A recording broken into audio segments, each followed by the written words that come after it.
Hello, wizards, witches, and everyone in between. My name is Emma, and today I will be sharing with you the books I read in February.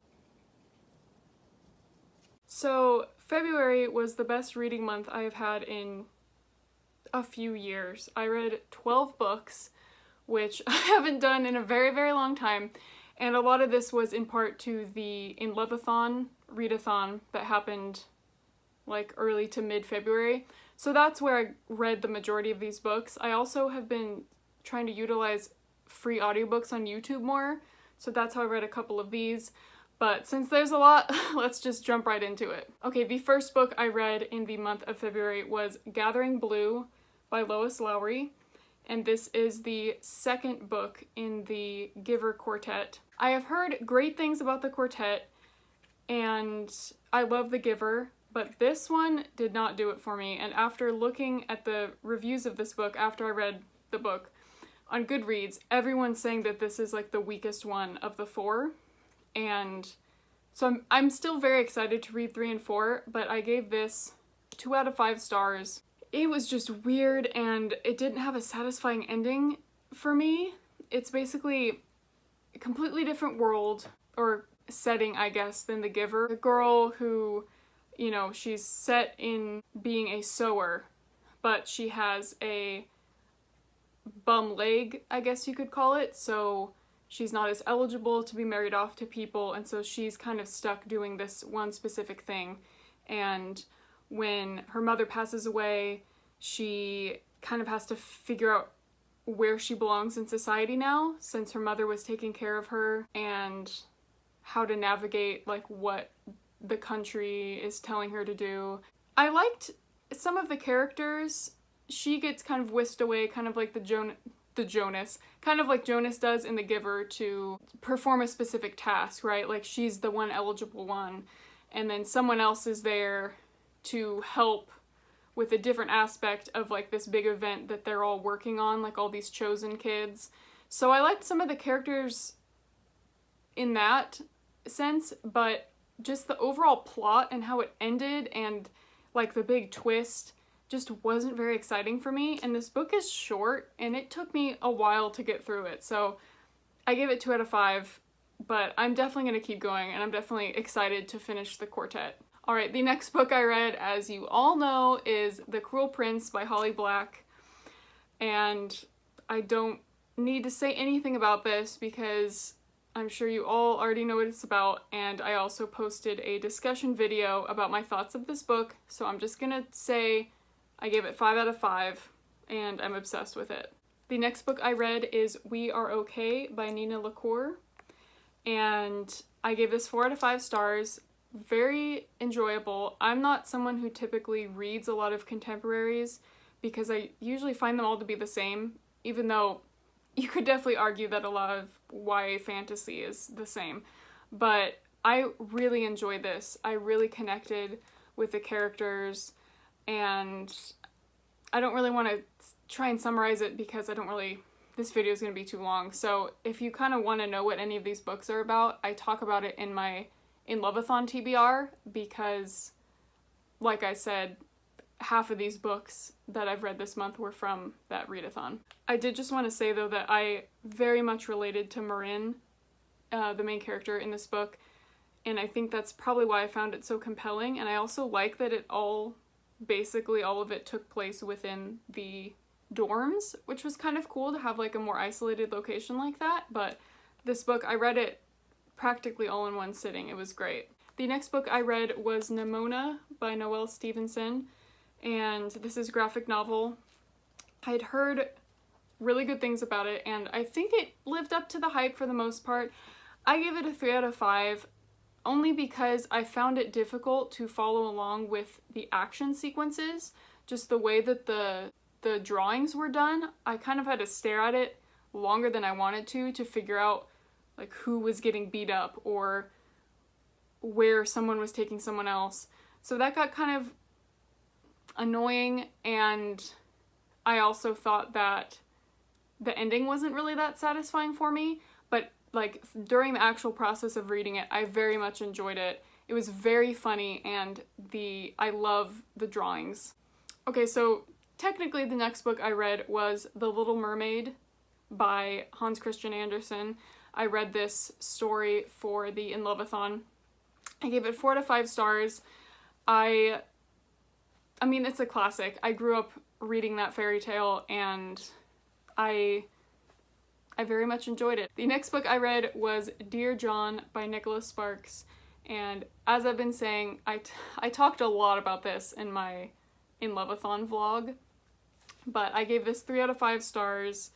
It's the only Nicholas Sparks book on my bookshelves that I hadn't read yet.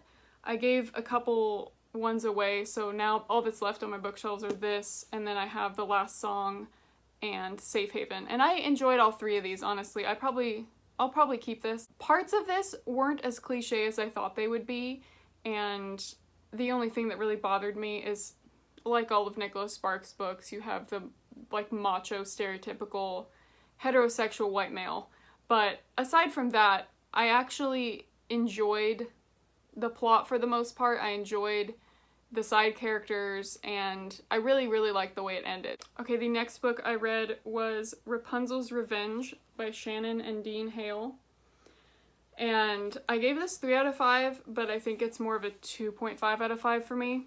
Again, like always, I really enjoyed the artwork, but just some of it was weird. It took place like in a southern town, like a Wild West kind of thing, and just a lot of the words that people were using, like there were a bunch of yeehaws, and I can't think of other examples right now, but just really like cliche, howdy partner kind of stuff. And before they got to the Wild West town, it wasn't like that. And so for some reason, their language just completely changed. And I found Rapunzel to be a little bit annoying at times, but I did overall really like the retelling, and I appreciated that she was super badass. The next book I read was Simon versus the Homosapiens Agenda by Becky Albertalli, and I gave this 4 out of 5 stars. I think it honestly probably would have been a 5 out of 5 if I had read it when I was in high school, but I really, really enjoyed it. It was, again, I got really lucky with the contemporaries that I read this month, having really, really liked them. It reminded me kind of Will Grayson, but I think more engaging. You can't not like Simon. So the really basic premise of this is a guy named Simon, he's in high school, he's gay, and he is crushing on this person named Blue that he doesn't know, he knows goes to his school, but he doesn't know who it is, and they chat on their computers, and that's his like screen name is Blue. And so throughout the whole book, he's trying to figure out who Blue is, and I honestly didn't guess who Blue was. I thought I was going to guess by the end of it, but I was completely wrong, which was great. But it made me feel all warm and fuzzy inside, and I enjoyed it. Then I read Heartless by Marissa Meyer, and I gave this 4 out of 5 stars.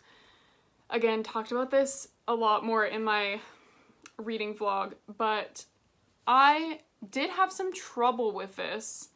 I gave it 4 out of 5 on Goodreads, but in my review I think I gave it a 3.5, which I would definitely stick to. I probably would read this again, that's why I didn't give it a 3. There were just a lot of aspects of Kath's mom's character that really rubbed me the wrong way, and the fact that they included the Raven from Edgar Allan Poe. I don't get what that has, like, I get, like, the Raven in the writing desk thing, but to have him be quoting that poem from a completely different, like, that was just weird. But I really like the way that Marissa Meyer incorporated the Alice in Wonderland elements into this. I thought it was really well done. I'm a huge fan of Alice in Wonderland. I do think it was very slow to start. It took me probably 100 pages for me to really get into it, because the way it was written was just kind of weird. And a lot of the characters had very similar names, so I was confused as to who was who, and it just kind of dropped you into the plot at the beginning with like no context. And usually I like that. I prefer that to like an info dump at the beginning, but I think this just needed a little more substance. So I'm honestly glad I read this for the readathon, because it forced me to push through it and get to the better part, because I don't know if I would have finished this otherwise. It was just really nice reading something by her that wasn't Lunar Chronicles. So the next book I read, or actually I listened to it on YouTube, is Carrie Fisher's memoir, Wishful Drinking. And I'm a huge Carrie Fisher fan. Who isn't? You don't have to be a Star Wars fan to be a Carrie Fisher fan. But this was just funny, and I definitely recommend the audiobook because she reads it herself, and I think the way that this is written is very conversational, so I feel like I would have been kind of bored by it otherwise, because there's a lot of like ... and it's just written as if she's telling it to you. So the audiobook I feel like makes a lot more sense with this, but it was just basically a compilation of funny stories about her mom, and all the stuff that Debbie Reynolds got into, and weird childhood stories about her daughter, and I really enjoyed it. I don't know if I mentioned, but I gave this 4 out of 5 stars. So the next book I read was The Fifth Wave by Rick Yancey, and I really enjoyed this. I liked it. I think I first read it in 2014 or 15, and I enjoyed it as much the second time. I'm rereading this because I've had the third book for a very, very, very long time, and I didn't remember enough of the series to just pick up the third one, and I really, like, this year is my goal to wrap up all these series that I've been taking forever to finish. So this was a really good start because this first book is the longest one of the trilogy. I just think this book, I get where people are coming from. I gave this 4 out of 5 stars, by the way. I get where people are coming from. There's a lot of people that don't like it, and I think the main reason I gave it a 4 out of 5 and not a 5 out of 5 is Cassie can sometimes be a very annoying and frustrating narrator.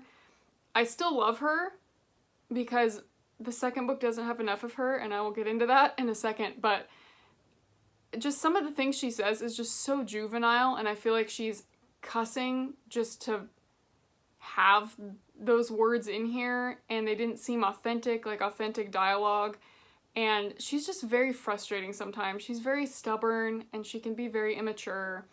So that's the only reason I gave it 4 out of 5. But in terms of literally all the other characters and the overall plot of it, I really, really liked it. I think it's really fast-paced and definitely a quick read despite how large it is. So this brings me to the last book I read this month, The Infinite Sea by Rick Yancey, and this is the second one in the Fifth Wave trilogy. I remembered, because I read this probably 3 years ago, I remembered absolutely nothing from this book, which I think is an indicator of why I gave it 3 out of 5 stars. I feel like this book, I mean, I haven't read the final book yet, but I feel like this one could probably be combined with the third one into like a duology, because this was so short, and I also feel like nothing happened. I was very annoyed that the main characters from the first book are like nowhere to be found. They're barely in it, and everything is narrated from everybody else's perspective, which was kind of weird. And so to me, this second book had like a completely different tone to the first one,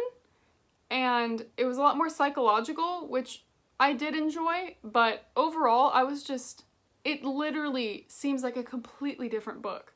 So I'm very excited, I guess, to read the third one and see. I'm hoping the third one kind of has more of a feel of the first one. But either way, I'm just excited to finish it and know what happens. I still love the world that they're living in, and I like Rick Yancey's writing, but it just seems it's such a strange decision to not focus on the main character from the first one for the second book. And once again, like, if you asked me to give like 6 main plot points from this book, I don't know if I could without really thinking for a long time, and I just read it. So all of it kind of seems inconsequential and just kind of blows right over you, and it's not that memorable. So those are the books that I read in the month of February. Very proud of myself, made some progress. The only issue is that half of them came from the library, so I didn't really make that much progress on my actual TBR shelf, but that's okay. Let me know in the comments if you have read any of these and what you thought of them, and I will see you all in my next video. Bye!